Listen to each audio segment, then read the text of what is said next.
Assalamualaikum warahmatullahi wabarakatuh. Halo semuanya, perkenalkan nama saya Dini Febrianti dari kelas 1A NIM P279031230011. Saya di sini akan menjelaskan tentang alat mikrotom.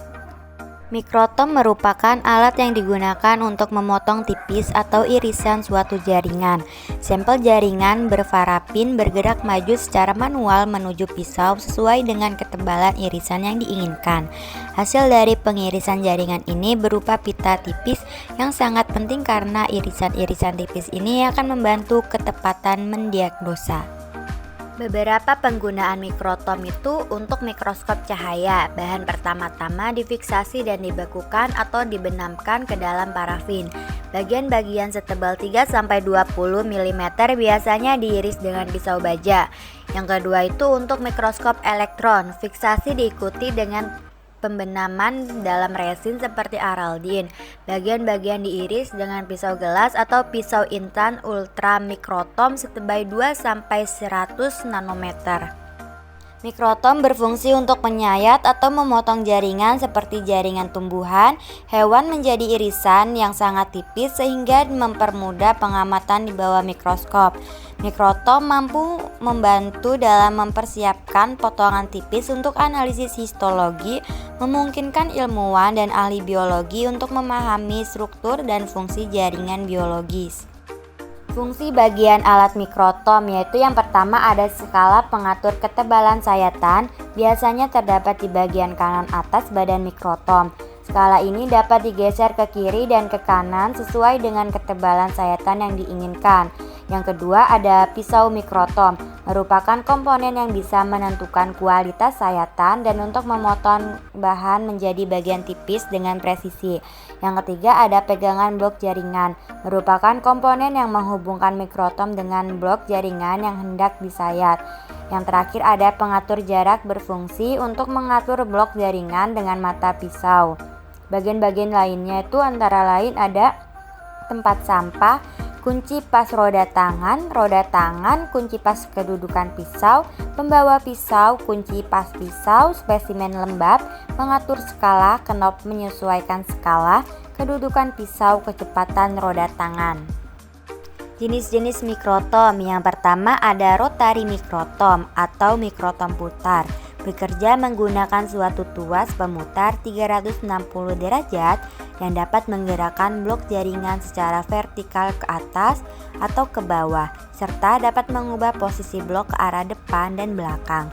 Mikrotom ini dilengkapi dengan pisau khusus yang dapat memotong blok parafin dengan ketebalan mencapai 2-3 mikrometer dan mudah digunakan pada hampir semua jenis potongan jaringan, baik jaringan yang bersifat keras, rapuh, ataupun berlemak. Mikrotom ini dapat dalam beberapa jenis, mulai dari jenis manual yang mengharuskan semua pergerakan mikrotom diatur oleh operator, jenis semi otomatis yang memiliki satu motor penggerak otomatis, juga tuas pemutar manual, hingga jenis otomatis yang dilengkapi 2 motor penggerak dan tuas dengan fungsi lebih. Yang kedua ada sliding mikrotom. Pisau pada mikrotom jenis ini berada pada satu posisi tetap, kemudian blok parafin digeserkan pada mata pisau sehingga didapatkan pita jaringan yang diinginkan. Pada jenis lain, blok parafin yang berada pada posisi diam dan mata pisau yang bergerak memotong blok. Mikrotom jenis ini digunakan untuk memotong blok jaringan seloidin dan blok parafin berukuran besar. 3. Rotary rocking mikrotom. Umumnya digunakan dalam kriostat. Bagian retraksi menggerakkan blok jaringan menjauhi pisau pada bagian atas, sehingga menghasilkan permukaan datar pada blok jaringan. Salah satu kunci utama pada proses pemotongan dengan mikrotom adalah pisau yang digunakan. Saat ini digunakan 2 jenis pisau stainless steel sekali pakai, pisau gelas, dan pisau berlian. Untuk pemotongan rutin dan kriotami digunakan pisau stainless steel sekali pakai, sedangkan 2 jenis pisau lainnya digunakan untuk sediaan yang diamati dengan mikroskop elektron dan menggunakan blok plastik resin.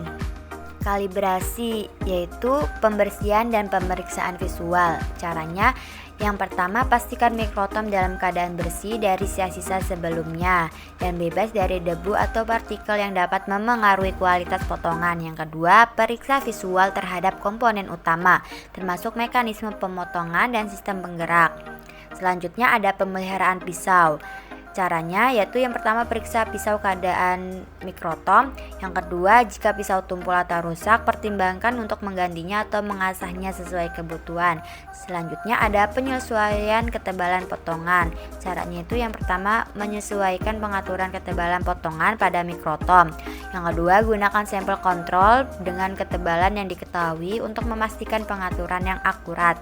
Selanjutnya ada penyesuaian kecepatan potongan. Tentukan kecepatan potongan yang sesuai untuk jenis sampel yang sedang diproses. Kecepatan yang tepat dapat meminimalkan kerusakan selama proses pemotongan. Verifikasi sudut pisau. Caranya, pastikan sudut pisau pada mikrotom telah dikalibrasi dengan benar untuk memastikan potongan yang presisi. Yang kedua, lakukan pengukuran sudut secara rutin dan sesuaikan jika diperlukan. Pengaturan alat. Caranya itu periksa dan kalibrasi perangkat lunak atau sistem otomatis pada mikrotom jika ada. Pastikan bahwa kontrol elektronik atau perangkat lunak dapat diandalkan dan dihasilkan potongan yang konsisten. Ada uji kinerja. Caranya itu gunakan sampel kontrol yang diketahui untuk menguji kinerja mikrotom setelah dikalibrasi. Periksa hasil potongan dengan mikroskop untuk memastikan ketepatan dan kualitasnya. Yang terakhir itu ada dokumentasi. Caranya, catat hasil kalibrasi termasuk pengaturan yang digunakan dan hasil pengujian kinerja. Yang kedua, simpan dokumentasi ini sebagai referensi untuk kalibrasi mendatang dan sebagai bagian dari pemeliharaan alat secara keseluruhan. Troubleshooting atau permasalahan yang sering terjadi dan langkah untuk mengatasinya, yaitu ada pemotongan jaringan yang keras, seringkali sulit dilakukan. Hal ini dapat terjadi karena proses fiksasi yang kurang baik atau karena proses yang terlalu lama atau berlebihan. Hal ini dapat diatasi dengan mengganti pisau mikrotom, merendam blok dengan air mengalir selama 30 menit dan mengubah sedikit sudut pisau. Di sini ada teknik pemotongan. Teknik pemotongan itu ada dua, ada potongan kasar dan potongan halus. Potongan kasar atau trimming merupakan proses awal pemotongan blok jaringan yang bertujuan untuk membuang kelebihan parafin yang menutupi jaringan, sehingga permukaan jaringan dapat terbuka dan bisa dihasilkan pita jaringan yang utuh. Selanjutnya ada potongan halus. Proses potongan halus ini bertujuan untuk menghasilkan pita jaringan dengan ketebalan tertentu. Blok jaringan yang akan dipotong harus didinginkan terlebih dahulu untuk memberikan suhu yang stabil pada blok parafin dan jaringan. Ketebalan pita jaringan untuk jaringan hasil pembedahan rutin ialah 3-4 mikrometer. Langkah-langkah pemotongan yang pertama, pasang dan jepit kaset jaringan. Pastikan roda pemutar dalam keadaan terkunci. Yang kedua, pasang dan atur sudut kemiringan pisau, lalu kencangkan. Yang ketiga itu ada potongan kasar. Yaitu caranya, tempatkan blok jaringan pada posisi yang tepat dengan mengatur tuas pemotong kasar. Buka pengunci tuas pemutar, gerakan roda pemutar secara perlahan sampai blok jaringan sedikit mengenai permukaan pisau. Tekan tuas pemotong kasar, mulai proses pemotongan dengan memutar roda pemutar searah jarum jam. Hentikan proses pemotongan jika permukaan jaringan sudah terbuka. Lepaskan tuas pemotongan kasar. Yang terakhir itu ada potongan halus. Caranya yaitu atur ketebalan jaringan yang diinginkan dengan memutar knop pengatur ketebalan dan memperhatikan skala ketebalan. Gunakan sisi pisau yang berbeda untuk proses potong kasar dan potong halus dengan menggeser posisi pisau. Mulai proses pemotongan dengan memutar roda pemutar searah jarum jam. Ambil pita jaringan yang terbentuk dengan pinset sesuai kebutuhan dan pindahkan ke atas waterbath untuk selanjutnya ditempelkan pada kaca objek. Posisikan kembali blok jaringan ke belakang pisau, kunci tuas pemutar. Lepaskan blok jaringan dari penjepit dan anti dengan blok lain yang akan dipotong. Bacaan data itu yang pertama ada persiapkan hewan uji yang sesuai kriteria yang ditentukan. Yang kedua ada pengelompokan, pilih hewan uji yang memenuhi kriteria inklusi dan ambil sebanyak 30 sampel.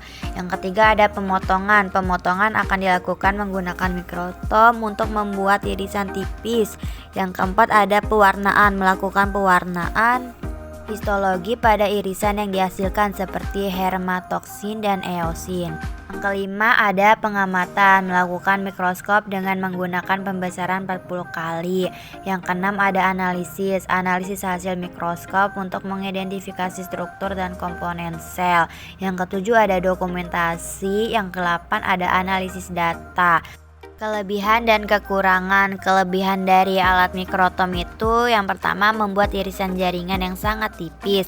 Yang kedua memproses berbagai macam jaringan.